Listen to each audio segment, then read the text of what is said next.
This word in your ear is brought to you thanks to NordVPN. VPN stands for Virtual Private Network. Oh, thank goodness you were there. You wouldn't have known, would you? Wouldn't have known. Say it again. Slipped your mind completely. Say it again. VPN stands for... I think it's Virtual Private Network. But I'm absolutely 100% confident it is. And you know what that is? That's a way to keep your data safe on the internet to whenever you're logging in, either at home or abroad, Mark. And VPN protects your identity and encrypts your data so that nobody can steal that identity. And at the same time, Mark, there's good news. Go on. We're not just here for the nasty things in life, as the old advert used to say. At the same time, it enables you to access the internet via servers in more than 50. Count them. 50 different countries. And this means you can often sidestep region restrictions and stream movies and TV programs from all around the world. One of the great things about streaming is, you know, people always say to you, oh, you must watch so-and-so. You must watch so-and-so. And I always think, well, I'm in no hurry because I will watch it when I feel like it, you know, when I'm kind of in the mood. It's all to do with how receptive you are at a particular time. And only recently have I got round to watching something which no doubt loads of other people listening to this are going to go, oh, I watched that about a year ago, 2 years ago. And that's like the conversation you and I have about Seinfeld, which I've only started watching. Absolutely. It's really good, by the way. Apparently so, yes. Yeah. Anyway, I just started watching Silicon Valley. Have you seen Silicon Valley? It's a kind of sitcom set in the world of Silicon Valley, obviously, of, big earning digital startups in California. And it's not just funny. It's also got a lot of truth in it. Truth about business and about how those things function. So I would recommend you to watch that, but take your time. You know, there's no hurry to do it whatsoever. You can get round to it in your own sweet time. There's no compulsion. Silicon Valley, that's my tip. Anyway, you can take advantage of a deal where you can try NordVPN by going to nordvpn.com/yourear or just use the code YourEar to get a huge discount off your NordVPN plan and one additional month for free and a bonus gift. It's risk-free because there's a 30-day money-back guarantee. Full details, as ever, in the notes below.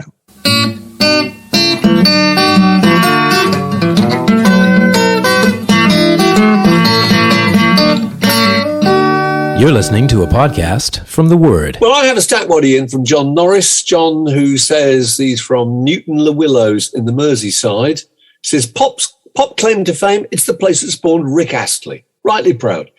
And he's pointed out that Flaming Lips songs have exotic titles, which are not unlike the preposterously over-the-top and flowery names of some of the dogs that win at Crufts. Oh, yes. So as he puts it, it's good. As he puts it, song by American neo-psychedelic trippy rock gods Flaming Lips, or kennel club name of Best in Show Pampered Pooch. And of course, Dave, have to work it out. Those pooches tend to have the kind of names that nothing else in the world has. They're not called things like Rover, are they? No, not at all.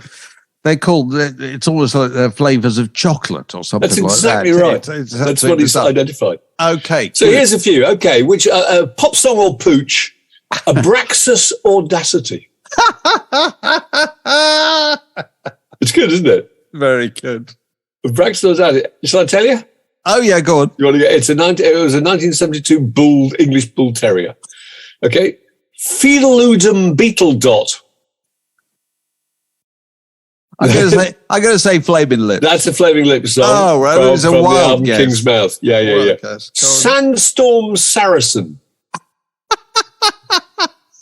Oh, I don't know. Dog. Pooch. Yeah, Welsh Terrier. Yeah. Starchelle Chicago Bear. Oh, Poodle. Not bad. Irish Setter. Hari-Krishna Stomp Wagon. Flaming Lips. That is, no, you wouldn't call something a stomp wagon, dog a stomp wagon. Flaming Lips.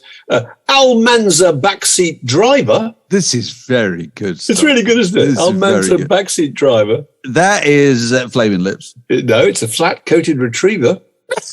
Yeah. Kim's Watermelon Gun. This is brilliant. It's very good. It's very good. That is Flaming Lips. It's a Flaming Lips song from Clouds Taste Metallic. And a Ramazon Swashbuckler. Oh, my goodness. Pooch. Is a German Shepherd. It's very good, isn't it? That is very good. Yeah, you did brilliant. John Norris, thank you so much. Well very, done, very John. Lovely. Very good work. We approve. Very good work. Yeah. Do anybody else who has any Stackwaddy suggestions, do send them in. Yeah, if you're just catching up with this, the Stackwaddy game was invented long ago to reflect the fact that there's very little in pop music that you can make up, because it long ago became so ludicrous you couldn't make it up. So you pick a category and you say, are these the names of tunes by The Fall, or are they the names of, I don't know, sitcom characters or whatever. Are you being served? Yeah, and if you've got any of those, send them in to us. So I want to talk to you about, yes, I know, it was funny. Have you followed the story of standing ovations at the Cannes Film Festival, which has just been taking place? Yes, I have. In the last week. It's fantastic, isn't it? And I never fully realized what a big thing this is. So people unveil the major movies in front of the film fraternity at Cannes, and it's generally everybody turns up in a dinner jacket or fabulous evening dress, and it's usually legendary film director Martin Scorsese or whatever, and then sort of gorgeous young actress who'd only recently been a model, you know what I mean, wearing something absolutely startling, and then grizzled old actor like Robert De Niro or whatever, and then some comedian or sports star or whatever. And everybody watches the film, and then they come to the front and they get their applause for the film. So applauding a film is kind of an odd thing in itself, isn't it, really? Yeah, it is. And you would imagine it would last a minute or two. But this is just ridiculous, isn't it? I'm going to read you a thing that something happened last week. When Indiana Jones and the Dial of Destiny, which is the new Indiana Jones film, starring an 80-year-old Harrison Ford, more than 80, I think. Yeah. When it recently premiered in Cannes, the camera gave Mads Mikkelsen, Phoebe Waller-Bridge, Ethan Isidore, Harrison Ford, and director James Mangold each their own moment to bask in adulation. So basically what they do is they start applauding, and then the camera focuses on each individual in turn. So they all get their kind of minute or more, whatever, and then you add it all up. So they each had their own moment to bask in adulation. In the end, trade publications, which have reporters inside the theatre, keep time, clocked the standing ovation at 5 minutes. 5 minutes is quite a long time. And then Variety magazine pronounced it a lukewarm reception. It's fantastic, isn't it? That's poor. 5 minutes is poor. The more standard is 10 minutes or more. I just looked at some of these. There's a little list of the longest standing ovations. They're fantastic, aren't they? So Martin Scorsese's Killers of the Flower Moon, which is a new one, isn't it? So it was 9 minutes. 9 minutes. In 2015, Todd Haynes' Carol was 10 minutes. Black Klansman, 10 minutes. Inglorious Bastards was 11 minutes. The Artist, great film, 12 minutes. Bowling for Columbine, 13. Fahrenheit 9/11, 20. And the winner is the longest ovation ever, which is bizarre, actually. It's Pan's Labyrinth, which is interesting because that's a kind of fantasy horror film, isn't it? And you can see that most of these are quite worthy and important issues, which is what you're kind of applauding. Because it strikes me there's two things about it. One is that people are applauding themselves in a way for liking the kind of thing that you ought to like. And also it's their one opportunity, if they're just a member of the audience or indeed in any way associated with the movie, it's the one way you could actually possibly alter or affect the review, because the reviewers all register, don't they, the amount, the length of those standing ovations. I suppose that's what they write. So obviously you must have, if you're the PR team, you must have a kind of, military operation plan for how you're going to keep this applause going for as long as possible. But do you think it's also just indicates just how much kind of crawling goes on in the world of films. So basically, the actors and the directors, all these major power brokers, they all stand and turn to the audience, and the audience has to stand up. And so the actors can see all those people. So all those people have to keep applauding to make it clear that they really like Martin Scorsese and they'd really like to get an interview next time his next film comes out. Right, because if you're seen to stop applauding early, that could be registered. And you think, well, sod them. So it made me think, reflecting on this, what's the most kind of two-faced, world? Is it the world of films, or is it the world of music? I think it's definitely the world of films, actually. Well, that's a really good point. I can remember when you and I were involved in various magazine awards, the Empire Film Awards and the Q Music Awards. And the difference that was so pronounced between the two is that the Q Awards, musicians would get up and say horrible things about each other. They would snipe at each other on stage in order to get in the press and promote their own record. But because musicians tend to feel, I'm in this band and I'm never going to work with so-and-so, so I can say what I like, and I see them as a rival. That isn't true of the film world at all, is it? Nobody will ever say anything remotely controversial about anybody because they want to be seen. There's a possibility one day they might be working together. Definitely. So everybody in the movie industry says the nicest possible things. And so, whether or not you're getting a true opinion is very hard to ascertain. And also, I think the film industry is a world where, you can convince people, if only briefly, that some terrible stinker of a movie is quite good, in order that you can get a certain amount of money at the opening weekend, which is not true in the music industry. I think a really terrible record, you can hear it for free instantly and make that decision yourself. So that's that. So and daytime TV, is that two-faced? So absolutely. I was going to say, so films are, more two-faced than music, but neither are as two-faced as we've been reminded in the last week as the world of daytime television, as we've seen the unseemly to-do following the departure of Philip Schofield, where they've all been having a go at each other, haven't they? It's fantastic. Extraordinary. But then again, it's even the greatest actors and professionals cannot keep up the pretense that they've fallen out. I didn't watch any of those things, but I'm sure it was possible to tell that there was just an appalling strain in trying to pretend they still got on together. Yeah. You can't deceive people, But my God, what a fallout. Everyone's been so bitchy, haven't they? Absolutely. It's so funny. I don't catch those programs very often. It's only when I'm in hotels. I turn on the television while running the bath or whatever. And there's always two people on the sofa. And I always think, my God, is this still going on? Yeah. Two people on the sofa. And click, change channel. Another two people on the sofa. Change channel. Another two people on the sofa. All giving an idea that all's well with the world. God's in his heaven. And while at the same time loafing. Yeah. Absolutely. Did you ever see the last series, the Alan Partridge series, where he's presenting the television show? Yes. I thought that was absolutely fantastic. That woman that he played opposite, she was fantastic. I wish I could remember her name. So well cast. She was good. Her expressions, she was brilliant. Everything about it was perfect. And what was so wonderful is they'd be counting in and go, okay, 5 seconds to go. And they'd be looking the opposite way and not talking to each other. And suddenly there they would be with their dazzling smiles. I thought that was just brilliant. The moment they were off air, they were absolutely at each other, It's really good. The Word Podcast. Prime cuts of popular culture served fresh each week. So we're joined by Alex Gold in order to catch up with what's been happening in the world of the Gallaghers this week. Alex, I get the impression it's been a busy week. It has indeed. Noel has discovered the word disingenuous and has used it to describe his younger brother with regards to the hotly mooted Oasis reunion that's been doing the rounds for 14 years now. And Liam's sons have been out in a town, haven't they? Let's go first of all, with the subject of Noel Gallagher.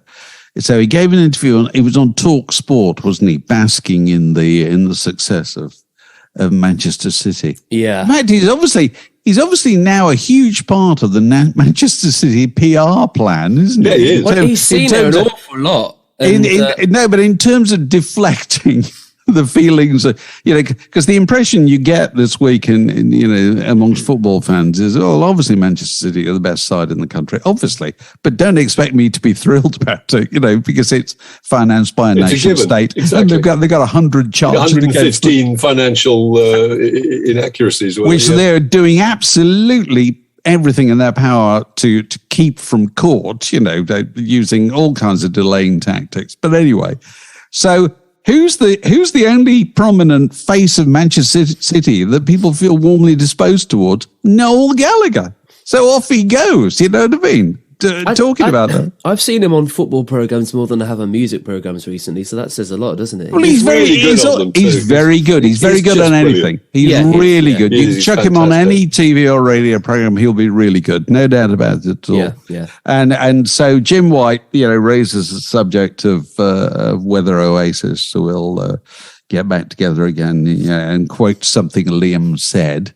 I can't remember what the quote was. But Noel said probably something like, "It's happening." Yeah. But Noel, I really admire Noel. I must admit, I like him because he's so honest, isn't he? He doesn't pretend at any point that he doesn't want Oasis to get back together. He does. Yeah, no, and he actually says, which I thought was a pretty big thing to say, that he imagines that his brother doesn't want that to happen. Hence the disingenuous thing. He says he does, but he doesn't. And the reason he doesn't is, why would he? Because he can play Nebworth and he's doing really, really well. Oh, that's really, really honest thing to say, actually. Yeah, definitely. I mean, I really admire him for that, because he could so easily pretend, well, I don't know. I mean, if he wanted to, but he's saying, no, absolutely. Ring me up. I'm happy. He said, I'm really happy with what I'm doing. Really enjoy. I'm sure he is, but he just thinks, wouldn't it be great? And I admire him for that. I think that's really good. But I admire him for using a word that I've never heard come from the lips of any rock star ever, which is disingenuous. Which he's used deliberately, I think, to wrong-foot his brother. His brother would go and get, what? Yeah. What is that? They've got a long history of that, haven't they? It was that brilliant thing. Do you remember when David Albarn said that they wouldn't understand a word like acquiesce? Do you remember that? He said that in an interview because their vocabularies were so limited. So Noel immediately wrote a B-side called Acquiesce. Really? Why? Yeah. I didn't know that. That's brilliant. He said that was because Damon Albarn had said something like, they're just so ill-educated, such oiks, They wouldn't understand a word like acquiesce. And so he wrote a song. If you listen to that song, it doesn't mean the word acquiesce doesn't appear anywhere. It's just called Acquiesce. It's really funny. That's brilliant. Brilliant. Yeah. But disingenuous is just calculated to have Liam just going, what? You can almost hear Liam still scratching his head, can't you? Yeah, it's a cartoon question mark, isn't it? Oh, it's fantastic. I know. So that's what's going on between Noel and Liam. But as you were mentioning, Alex, Liam's sons have been, as they say in the Evening Standard, out on the town. Explain that, Alex. They've been out in the town celebrating the existence of, a bag.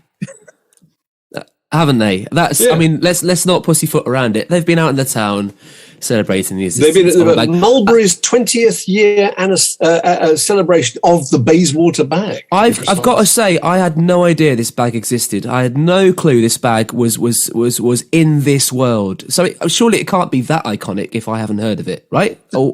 So this is Liam's sons, who are, let's remind you, called Lennon and Jean, who are now presumably under their late teens, early 20s or whatever, and fabulous, fabulous, fashionable creatures. They're being celebrated for aping their dad's look as well, aren't they? Wearing black, which is obviously a radical thing for young men to do, wear black leather jackets and black jeans. But they have been, let's be honest, they've been swanning around the town, haven't we? And you've got to say that. Swanning is the only word you can possibly use. Yeah. They've been to the Mulberry star-studded 20th celebration of the Bayswater bag at the Audley. Says the Audley knowingly, as if I knew what that was. It's presumably some hotel or restaurant or whatever. Where they were alongside Paul Weller's daughter, Dylan, Charlie Howard, Kalis, and Mikita Oliver. And you just think, This is like Evelyn Waugh's Bright Young Things, isn't it? Brought into the 21st It's like Punk Never Happened, isn't it? It really is like it's Punk the greatest Never example of that. These privileged kids, called Dylan and called Lennon, 10 English pounds. None of those children have ever gone into their overdraft. No. And probably none of them been to a state school either. One would strongly imagine. It's just absolutely extraordinary. That really is like Punk Never Happened. I feel like I've never really seen that quite to that extent before. Because I suppose there's just more money around nowadays than ever before. What were you doing today, dear boy? Well, I was out toasting an iconic accessory. The other interesting thing about that piece, I thought, was that the two Gallagher boys are wanting to look exactly like their father. Yes. The biggest problem for the sons and daughters of well-known parents is often that association with their parents, that it's really hard to get out from under their shadow and do something on your own, But clearly in this case, they are inviting that connection, aren't they? By dressing just like, by looking like them, having the same hair and the same, I suppose the strange thing about Liam, though, is he still has this cross-generational appeal. There are loads of 20-somethings at his gigs, as well as the 50-somethings, and I think that's really interesting. So, maybe that has some kind of influence. That he's not kind of totally removed from their generation. So perhaps there's some kind of trendy sense in them following. Is it not also the case that they're passing through that stage of life where the stage that just about every kind of attractive offspring of a rock star goes through, where they model for whoever, yes, Prada, or they become the face of some fragrance or whatever. Yeah. So then for the next 10 years, they can be described as model and son of so-and-so. Model activist. Yeah. Well, because if you're a big fashion brand, the best thing in the world is to have the grandchild of Mick Jagger or whatever as the face of your new line or whatever, because you get the heritage of the original name, and it's attached to somebody younger and more vibrant and fashionable. It just happens with all of them. It used to happen with Jade Jagger many it did. Ago. Before she got involved. With blokes stuffing up waiters. Allegedly.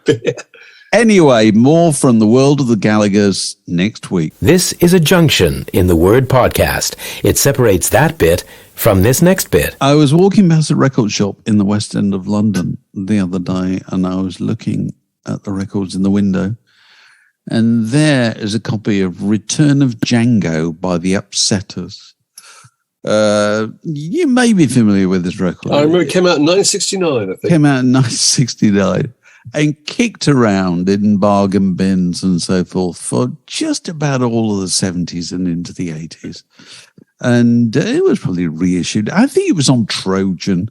And Trojan were never known for the kind of lavishness of their packaging or their premium pricing or anything, So they tended to have stickers just saying, 17 and 6 or whatever, £2.45. But this is on sale in a special audiophile vinyl version for, Mark, deep breath, £29.99. It's astonishing. So what would that originally have been? What would that have retailed for? Well, I posted 14 shillings. I posted this on Twitter and said I can't get over seeing this record at this price, and it used to be in every bargain bin, and it really did used to be in every bargain bin. And Ronnie Golden, who we actually had as a guest on Word in Your Attic, didn't we? Right from the Fabulous Poodles. Yeah. Yes. He said he thought it was 14 and 11, which I've no reason to disagree with him. And so I worked out what 14 and 11 from old money, what it is in new money. And I think I'm right in saying, Mark, it's 74 pence. 74 pence. Yeah, and I looked at the rate of exchange, and I think £100 in 1969 would buy you is the equivalent of £2,100 today. I'm pretty sure. Right. But even that would mean that record would be £14.70, not 30 quid. £29.99. That's incredible, isn't it? And I just thought about, listen, it's not going to, it's only going to sell like 6 copies to kind of collectors or record store day fans or whatever. It kind of doesn't matter one way or another. But it made you think, how likely is it that any of the people who were involved in originating that record in 1969 in any way participate in that £29.99? Absolutely. I would have thought very, very unlikely. And also, audio vinyl kind of only makes sense if you sort of, presumably if you're going back to the master tape and you're remastering the thing and you're repressing it and so forth. I find it hard to believe that they'd gone back to the tapes of that record. I don't know if you'd even find the tapes of that record. That's a long time ago, isn't it? This was made in 1968. So that's a new pressing, right? Yeah, presumably, yeah, it got to be audio vinyl. So somebody's remastered it. Presumably they remastered it from a digital version. So you'd think that the collectability of getting an original one, you can see the value of that. The antique value, the fact it's an original thing. It was from 1969. It's a bit weathered. It's got some character. But here's the point.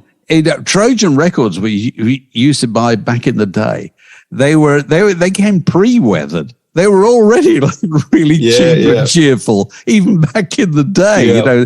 They were always warped and so forth. They never paid for the most expensive pressing at all. So the idea that you reproduce that in something that feels, pristine and heavy and perfect just seems absolutely extraordinary. So anyway, that's Return of Django. £29.99 to you, Mark Ellen. I don't think you'll be mine. A snip. Yes. We've also been looking at a picture taken in the light of the sad death of Tina Turner.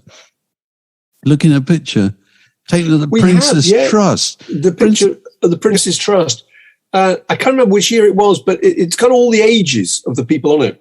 And it just really struck me as interesting how Howard Jones in this picture is 31, Midge Ure is 32. They seem young. And yet Phil Collins is 35, Francis Rossi at 37, Rod Stewart at 41. That seems a completely different generation. Isn't that strange? It is. Somehow there's just something in that little gap between them that means that Phil Collins is one of the oldies and that Midge Ure is one of the young people. In fact, there's only 3 years age difference between them. And Tina Turner, who was probably the most senior person on that picture, is that right? She was. And how old was she? She was 46. So Paul McCartney was what, 44? Something like that? Yeah, she was born in 39, wasn't he? And he was born in 42. So yeah, he would have been 43 or something like that, I think. Yeah. Astonishing. The Word Podcast. Clearly, there is no plan. We were talking about Martin Amis last week, who sadly died. His death was announced a week or so ago. And I was reading a thing in the New York Times by one of their critics, A.O. Scott, who was talking about Martin Amis. And he said he admired Martin Amis, many things to admire about him. And he said, but he hadn't always enjoyed or approved of him. And that really brought me up short and made me think how odd it is to have the word approve used in the context of an artist, I suppose. And yet that seems to be the way that people talk about them increasingly nowadays. And when I look back, when I'm mending my nets at the seashore, Mark, filling a pipe and looking back, and when I think about, all the records I've liked or not, and all the books I've enjoyed or not, and all the films I've seen or not, the question of whether I approved of the person behind them kind of never came up, because approval seems to me like a kind of head teacher's word, expressive of kind of head teacher's attitude to people. there's a kind of moral component of it, isn't there, in the word approve? It's not as I say, there are times I've liked him more than other times, or there are times I've enjoyed the books more than other times. But I've never sat back and go, well, now I'm starting to slightly disapprove of Martin Amis or whoever it is, And I wonder, when did that start? That start? I know. It really struck me with the death of Tina Turner, the way the coverage was, everybody had to describe Ike as her abusive husband. Yeah. In fact, there were pieces about how people liked her music despite her abusive husband, about how her legacy was talking openly about abuse. Now, that's fine, and that's the way the world is tilted now. I totally understand that. But everyone is so acutely aware of what they themselves believe in and what they represent, that they have to be absolutely sure that the people they approve of don't have any characteristics that might upset that. Do you know what I mean? Yeah, and there's two levels. There's the level of Picasso and Eric Gill and all that, where people are thinking, well, gosh, do we just completely ignore their art altogether? But even on the level of people like J.K. Rowling or James Corden or Will Smith or Mel Gibson or the Arcade Fire or whatever, you can't really talk about those people now without making some comment about what they might or might not have been accused of doing. Do you know what I mean? You're obliged. I think just to say, I really love the J.K. Rowling, you'd have to say, well, I personally really like them, and I understand that a lot of people just have got an issue with her. Yes, and I think that's you've got to say, you've got to acknowledge it. You've got to put that bit in between commas. Yes, while I don't approve of so, absolutely. I would like to. I did enjoy the second book very much. I know. People have to make that absolutely clear. Yes, I would like to make it clear before I say anything about Manchester City or Martin Amis or James Corden or anything. I'm one of the good guys. Okay. Yeah. So don't ever go. I understand Manchester City have done some financial things that are a little bit suspect, but they play great football. And it's that whole thing of separating that. I think one of the interesting cases is John Lennon, because John Lennon, by the standards, if you put the slide rule, the contemporary slide rule up against John Lennon, very, very bad father, deserted his son, moved to America without even telling his son he was doing it, then didn't speak to him for 3 years. Fought men and women, mugged a sailor. Do you remember that story? Mugged a sailor and robbed him. Incredibly cruel. Mocked the disabled. Absolutely. John Lennon. But I think it's really interesting that there's a counter argument constantly reminding us of what a terribly loveless childhood he had. And there was a lot with the Tina Turner romance. Quite rightly, Tina Turner's mother deserted her when she was 11. Her father deserted her when she was 13. She had a really, really tough time. But in Lennon's case, you're constantly being reminded of that, because nobody wants to, in any way, tarnish the memory of John Lennon, because John Lennon's music is so important. Don't you think? I think he's a really interesting test case, actually. Yeah, definitely. And my feeling is you've got to separate these things out. We've had this conversation before. I would much rather, as a consumer of his music, that he was writing Strawberry Fields Forever than that he was at the school gates on time waiting to pick up his son from school. I just assume that anybody who's excelled in any kind of art form dedicates 90% of their life to doing that. Yeah, and that's just the way it is. Just got to accept it. Yeah, definitely. There was Ian Leslie wrote a thing about Martin Amis and how he'd gone and read the Rachel papers. Yeah. After his death, and he said, "It's immoral, unpleasant, shameless, indefensible. It brings out the worst in me. I adore it." Yeah. and I completely sympathise with that. I've been reading a load of Evelyn Waugh again in the last week, and Evelyn Waugh must have been a pretty unpleasant person. Yeah. I don't think there's any doubt about that. He was a snob. He was vindictive. We probably regard him nowadays as racist or whatever. But I've never read Evelyn Waugh without utterly enjoying him. You know what I mean? And also liking the idea that he was saying things that then and now would be regarded as, forgive me, buzzword, transgressive. Yeah. And I think, I don't know if it was Ian Leslie or it might be James Marriott in the Times who wrote a thing about Martin Amis also, pointing out that Martin Amis he wouldn't be on television right now. You know what I mean? Was Martin Amis used to go on television and say, well, basically people are stupid. Things like that. You know what I mean? He wouldn't. You can't. You're not allowed to say that anymore. All the stuff about the Islamic terrorists. That's admittedly very controversial. But I mean, he was saying. Oh, somebody said, "Do you think you'd ever write a children's book?" He said, "Well, only if I had brain damage." Which is God. And you think, well, he said that, it's 10 years ago or whatever. Yeah. And we've got, and now you literally can't go near absolutely anything like that. No, we couldn't. Absolutely at all. And to book somebody who'd said something like that in the past would be an indication that you didn't appear to object to it, which says something about you. It's so complicated. But yes, that headline, I forget which paper it was in. It might have been The Guardian. It's okay to like Ike Tina's early records, despite... Yeah.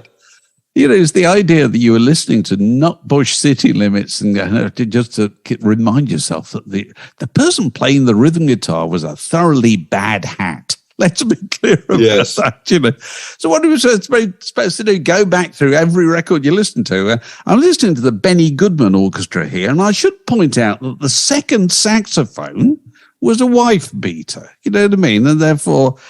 sound of record being ripped off turntable with scratch of needle in the bin. It's just insane, So, you can't approve of people. Yeah, Bob Dylan. It was Bob Dylan's birthday this week, wasn't it? Yeah, it was. How old was he? 82? He is 82. That's right. 82.